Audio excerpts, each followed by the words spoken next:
infrastruktur, tadi sudah disampaikan juga, alhamdulillah kita lihat banyak pembangunan infrastruktur besar di zaman pemerintahan sekarang ini. Kita ambil contoh pembangunan jalan, tadi juga disampaikan pembangunan jalan. Media, ada tim jurnalis dari media Kata Data, ini mengumpulkan datanya. Izinkan saya kutip di sini. Pemerintahan kali ini berhasil membangun jalan tol terpanjang dibandingkan periode-periode sebelumnya. 63% dari seluruh jalan tol berbayar yang ada di Indonesia itu dibangun di era pemerintahan sekarang. Sepanjang 1.569 km dari total 2.499 km. Itu adalah jalan berbayar. Sedangkan jalan yang tak berbayar, yang digunakan oleh semua secara gratis, yang menghubungkan mobilitas penduduk dari sudut-sudut desa ke perkotaan, yang membawa produk-produk pertanian, produk perkebunan, produk perikanan dari sentra-sentra tempat mereka dihasilkan ke wilayah-wilayah pasar, baik jalan nasional, jalan provinsi ataupun jalan kabupaten, terbangun 19.000 km di pemerintahan ini. Kalau coba saya bandingkan dengan pemerintahan 10 tahun yang lalu, di zaman Presiden Pak SBY, jalan tak berbayar yang dibangun adalah sepanjang 144.000 atau 7,5 kali lipat. Bila dibandingkan dengan jalan nasional, di pemerintahan ini membangun jalan nasional sepanjang 590 km. Di era 10 tahun sebelumnya 11.800 km. 20 kali lipat. Kita belum bicara mutu, kita belum bicara standar dan lain-lain. Kita bicara panjangnya. Kedua infrastruktur ini jelas diperlukan sama-sama. Tapi yang perlu kita perhatikan di sini adalah bahwa keberpihakan ketika bicara institusi ekonomi memberikan kesetaraan kesempatan kepada semuanya. Kita perlu memikirkan ke depan institusi yang inklusif, infrastruktur yang menunjang keseharian. Air saja misalnya. Hari ini kita punya air di sini.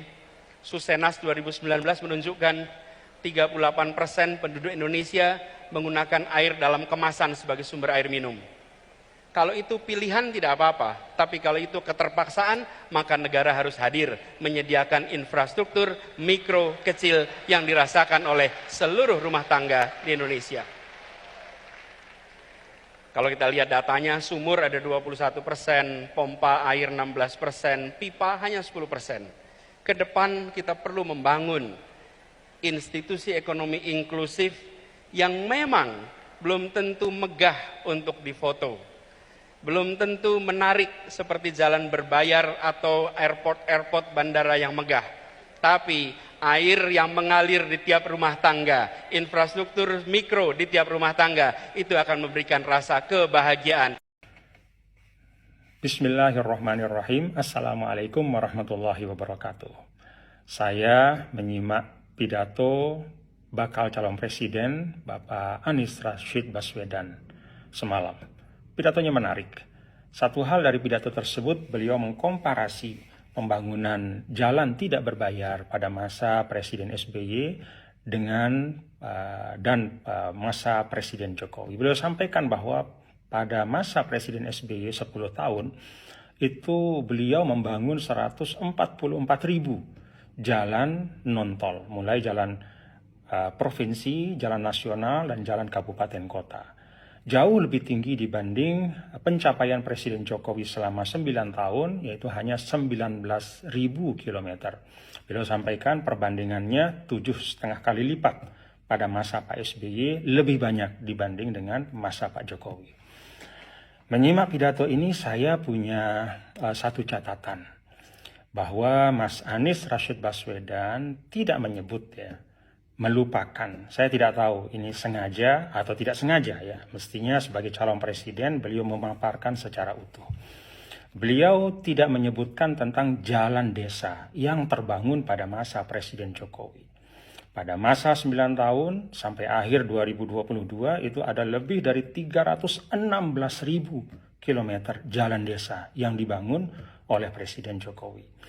Kita tahu kalau bicara tentang mengurangi kesenjangan, bicara tentang mewujudkan keadilan sosial bagi seluruh rakyat Indonesia, salah satu instrumennya adalah meningkatkan kemakmuran di tingkat desa. Dan meningkatkan kemakmuran di tingkat desa itu artinya apa?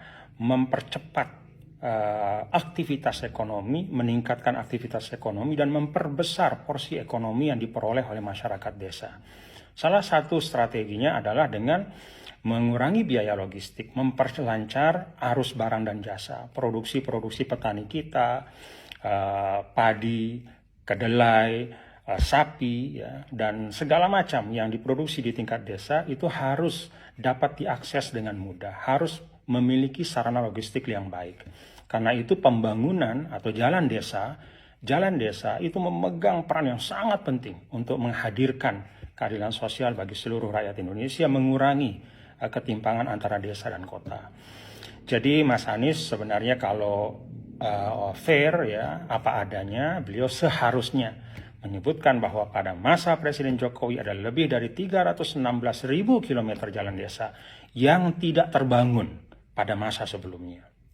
Belum lagi kalau kita bicara infrastruktur lain ya, di tingkat desa ada lebih dari 1,5 juta meter jembatan di tingkat desa, ada lebih dari 500.000 unit air bersih, ada 42.000 lebih posyandu, ya, dan beragam infrastruktur di tingkat desa yang menjadi concern dari Bapak Presiden Jokowi selama 9 tahun pembangunannya. Dengan demikian, kalau kita menyampaikan data secara utuh pembangunan jalan tidak berbayar pada masa Presiden Jokowi, mulai jalan nasional, jalan provinsi, jalan kabupaten kota, dan jalan desa, maka angkanya adalah sekitar 340.000 kilometer. Jauh di atas pembangunan jalan tidak berbayar pada era sebelumnya. Terima kasih. Itu catatan saya. Terima kasih kepada Mas Anies Baswedan yang sudah menarik gagasan kontestasi kepemimpinan menuju kepada kontestasi gagasan. Hanya mohon data-data disampaikan secara utuh, jangan setengah-setengah. Assalamualaikum warahmatullahi wabarakatuh. Anies menipu orang dengan data palsu, dan dengan rasa bangga, pendukungnya menelan mentah-mentah dan menjadi tolol berjamaah. Data Kementerian PUPR, panjang jalan non-tol era SBY bertambah sekitar 3.941 km. Sedangkan era pemerintahan Jokowi, panjangnya bertambah 8.395 km. Belum genap 10 tahun, Jokowi sudah 2 kali lipat membangun jalan non-tol dibandingkan SBY. Belum jadi presiden kok, sudah berani nipu orang. Data panjang jalan non-tol tersebut belum termasuk data penambahan panjang jalan non-tol yang dibangun periode tahun 2022 dan tahun 2023 serta tahun 2024 nanti. Begitu ya, yang terhormat Anies Baswedan, katanya Anda cerdas. Ini betina lebih pintar dari Pak Anies rupa-rupanya. Meskipun gue nggak sepintar junjungan elu, Drun, yang jelas gue nggak ngebodoh-bodohin orang model kalian, Drun, gitu, Drun. Dan itu alhamdulillah banget sih, gue bersyukur gitu ya. Jadi titel gue nggak banyak, pendidikan gue nggak setinggi junjungan elu gitu. Gue bersyukur. Ntar takutnya kalau misalnya gue pendidikannya kayak junjungan elu, ntar gue bisa ngebodoh-bodohin orang kayak kalian, Drun, ya merangkai kata gitu loh, Drun. Kalau ngomong sopan banget, kalau ngomong santun kalau ngomong santun banget ya, bisa banget merangkai kata gitu ya. Seolah-olah kayak orang bener. Apalagi yang dengerin model-model kalian, Drun, yang gampang percaya sama kata-kata manis. Drun, ya Allah. Aduh, gue bersyukur Drun jadi orang bodoh Drun ya. Jadi nggak minterin orang-orang model kalian Drun ya. Prestasi Anies sebagai gubernur standar-standar saja. Tidak sebanding dengan prestasi Ganjar Pranowo, apalagi Presiden Jokowi. Anies juga tidak mendapat tempat di hati kalangan nasionalis karena dianggap memecah belah bangsa untuk memperoleh kekuasaan. Anies juga dikhawatirkan permisif terhadap kelompok-kelompok intoleran yang merusak kebinekaan, bahkan berpotensi mengganti Pancasila. Republik ini terlalu mahal untuk dipimpin oleh pemimpin murah dalam kadar totalitas kecintaan pada Pancasila dan NKRI. Jadi sobat, jangan kasih kesempatan kepada mereka. Tara Mak Jreng, ada narasi pidato Anies sore ini di Metro TV yang menyatakan bahwa pemerintah tidak boleh melarang pencapresan. Udah narasi kedua loh ini. Pidato Anies kedua kali ini menyebutkan pemerintah tidak boleh melarang pencapresan. Anies Baswedan yang terhormat, saya mau tanya sama Anda. Sejak kapan pemerintah melarang orang mencapreskan diri di negara ini? Tolong Anies Baswedan jawab ya. Sejak kapan pemerintah Jokowi melarang orang untuk menjadi calon apapun itu? Sejak kapan Indonesia atau presiden pemerintahan Jokowi melarang seseorang menjadi capres atau cawapres? Tidak ada larangan. Kenapa Anda terlalu khawatir dengan itu? Apakah Anda khawatir karena ada yang namanya korupsi ini akan menyeret nama Anda? Apakah korupsi dari Nasdem ini menyeret nama Anda atau melemahkan Anda? Sehingga Anda membuat narasi bahwa pemerintah Jokowi ini melarang siapapun itu mencapreskan diri. Siapa yang melarang? Coba jelaskan Anies, kalau enggak Anda akan dituntut oleh orang-orang di Indonesia ini. Ucapan Anda, narasi Anda udah 2 kali saya amati. Ucapan Anda itu udah 2 kali saya amati. Setiap pidato selalu mengatakan bahwa pemerintah ini melarang seseorang untuk menjadi capres, calon presiden. Mana buktinya kalau pemerintah Indonesia ini udah pernah melarang orang menjadi capres? Mana buktinya? Tidak ada larangan. Ini bukan zaman Soeharto melarang seseorang. Ini zaman demokrasi bebas. Inilah demokrasi bebas. Siapapun itu bebas ya mencapreskan diri. Mau maju ke legislatif, tidak ada larangan asalkan sesuai dengan ketentuan undang-undang Mahkamah Konstitusi yang ditentukan oleh DPR dan MPR. Anda harus pahami Anies, ya, jangan asal nyetus aja. Berapa banyak rakyat Indonesia ini tidak pernah ada bersuara seperti saya ini untuk menyampaikan itu, komplain tentang omongan Anda itu, bahwa pemerintahan Jokowi ini, pemerintah sekarang ini kesannya melarang seseorang untuk mencapreskan diri. Kalau memang Anda itu lemah dari koalisi, berpikir jernih. Ada apa dengan Anda? Ya, itu saya kasih tahu. Karena salah satu Nasdem udah lemah.